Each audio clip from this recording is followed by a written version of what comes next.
In this video, I am going to show you how you can easily delete all your likes on Instagram.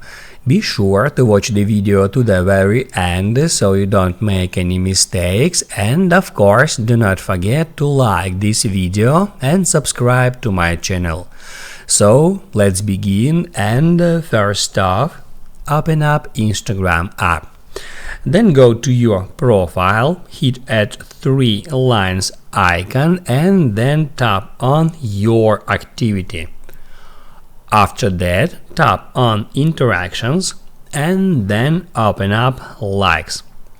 That will show you all the posts, including photos and videos that you have ever liked on Instagram. And if you want to remove your likes from that post, if you want to do it just for one particular post, you can open it up and then just unlike it in that simple way.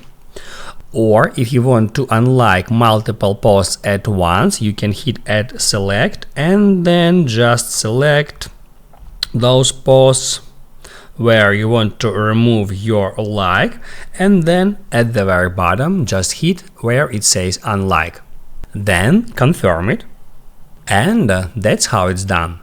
Now you can write down in the comments below if you have any questions about that tutorial, and also I recommend you to check out my Instagram tutorials playlist, which you can easily find in the description. Hit the like button if you liked that video, and see you in the next one.